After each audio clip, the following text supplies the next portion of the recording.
Ben terdiam selama beberapa saat usai mendengar jawaban dari Sian yang mewakili Tika, Lily, maupun Yana sendiri. Berarti dugaanku sejak awal memang benar soal ibu mertua kita, ujar Ben agak pelan. Roni pun memperhatikan Ben dengan seksama setelah membiarkan anak buahnya turun dari gendongan untuk bermain-main. Dari awal, kamu sudah merasa curiga dengan sikap ibu istrimu? Tanya Roni, ingin mendengar lebih jelas. Ben mengangguk. Yana kini menatap ke arah suaminya, usai menyeka air matanya. Bagaimana kamu bisa merasa curiga? Tidak ada satupun dari kami yang pernah membicarakan hal ini sebelumnya. Yana tampak tak percaya kepada Ben. Aku curiga karena sikap kamu yang berbeda ketika berada di rumah keluarga Harmoko. Kamu begitu pendiam, dingin, dan sangat datar saat di rumah. Kalaupun kamu tersenyum, berbicara, atau tertawa, semua itu sepertinya berusaha kamu batasi agar tidak terlihat berlebihan. Aku tahu betul bahwa ayah tidak pernah melarangmu untuk mengekspresikan diri. Jadi, sudah jelas kamu membatasi diri karena takut mengecewakan ibu. Sementara sikap kamu jika berada di luar rumah keluarga Harmoko jauh berbeda. Kamu jauh lebih terbuka, lebih hangat, lebih ceria. Kamu seakan jauh lebih bebas jika tidak berada di sana.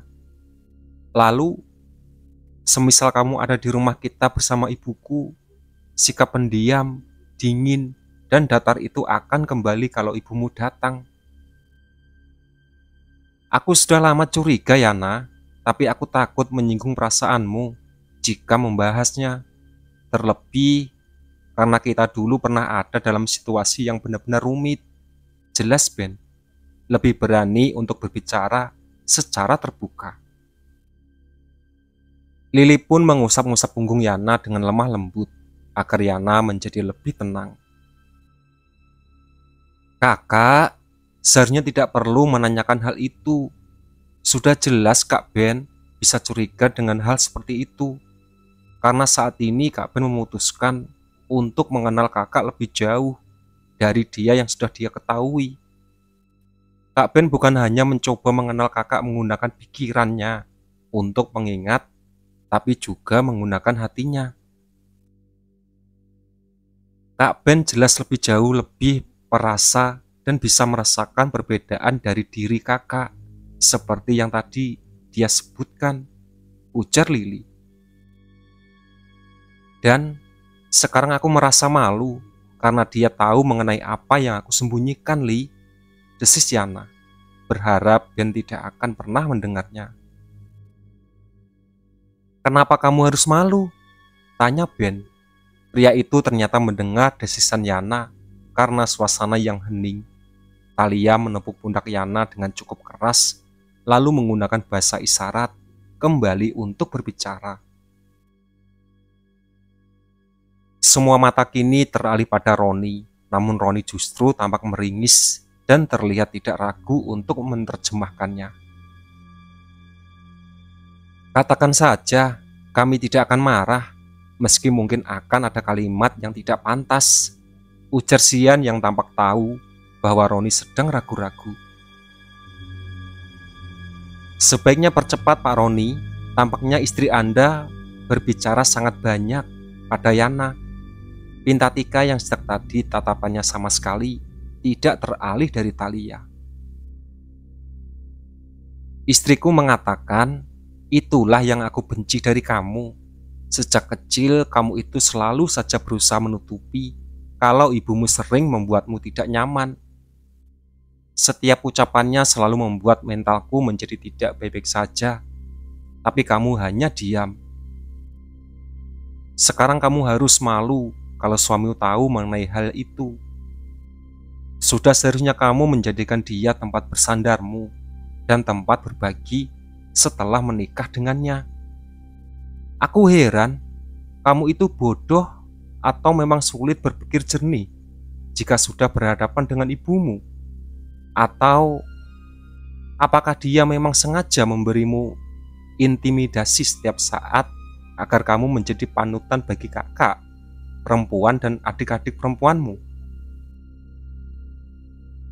Mereka bertiga mungkin sulit untuk ditaklukkan oleh ibumu, jadi melalui dirimu, ibumu berusaha menaklukkan mereka. Apa benar dugaanku? Jawab Yana. Begitu katanya, ujar Roni. Masuk akal, cukup masuk akal. Jadi sekarang kalau Yana tidak mau menjawab mengenai dugaan kamu, berarti memang dugaanmu itu benar adanya. Ika membuat kesimpulan. Ben bangkit dari sofa yang ditempatinya menuju sofa yang Yana tempati. Ia merangkul Yana dengan lembut dan mencoba membuatnya tidak merasa tertekan.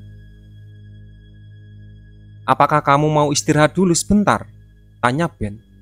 Yana langsung menggelengkan kepalanya. Aku harus melakukan sesuatu sebelum anak itu benar-benar diambil oleh iblis disekutui oleh si pelaku. Apa kamu yakin? Apa kamu masih sanggup? Pikirkan baik-baik, Yana. Kamu saat ini sedang mengandung. Kondisimu juga harus dijaga agar bayi di dalam kandunganmu tetap baik-baik saja. Kamu tidak boleh egois pada masa-masa seperti ini. Kamu harus berpikir panjang dan berhenti mengutamakan kepentingan orang lain. Jika ada yang akan merasa kecewa, biarkan suamimu yang menangani urusan itu. Toh, kami juga tidak akan menutup mata kalau sampai ada yang ingin protes mengenai kamu yang harus beristirahat sejenak. Saran Roni agar Yana menerima tawaran Ben. Yana pun tidak ingin mengatakan apa-apa lagi. Ben segera mengajaknya pergi ke kamar agar Yana bisa beristirahat sebelum waktu sholat duhur tiba. Bagi Ben, setidaknya Yana bisa beristirahat selama beberapa menit agar kondisi fisik serta mentalnya bisa pulih. Roni kini menatap ke arah Tika, sementara Lili menemani Thalia yang sedang mengasuh anak-anaknya. Aku akan kembali ke rumah sakit. Aku akan mengabari mengenai kondisi anak itu jika memang ada sesuatu yang harus diperhatikan. Sebaiknya kamu dan Manda awasi saja dulu, Yana. Siapa tahu dia akan mendapat firasat lain setelah dirinya lebih tenang, ujar Roni. Tika pun mengangguk-anggukan kepalanya, bertanda bahwa ia setuju dengan apa yang Roni rencanakan. Setelah Roni pergi, Tika menatap ke arah Xian yang masih terus berada di sampingnya. Ayo, sebaiknya kamu segera makan siang sebelum waktu sholat duhur tiba, ajak Tika. Ya, kamu benar. Ayo, kita makan siang. Di kamar, Yana saat ini benar-benar sedang berbaring di tempat tidur. Kepalanya berada di pangkuan Ben yang tengah membelai rambut panjangnya sejak tadi. Yana sedang menangis dan lagi-lagi tangisannya sama sekali tidak mengeluarkan suara. Aku sudah berusaha agar tidak merasa takut mengecewakan ibu, meskipun tadi akan mengalami kegagalan 2 kali. Tapi entah kenapa, aku justru merasa semakin kesulitan. Aku jadi sulit berkonsentrasi dan juga sulit mengendalikan perasaanku, ungkap Yana. Mungkin itu adalah pengaruh kebiasaan, sayang. Kamu terbiasa patuh dan ibu, dan terbiasa berusaha sampai berhasil. Dan saat ini mungkin kamu sedang tidak bisa melakukan kedua hal itu.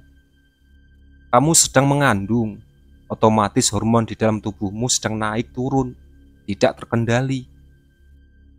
Mungkin secara tidak langsung, calon anak kita sedang memperingatkan kamu agar tidak memaksakan diri ketika menghadapi sesuatu yang berat.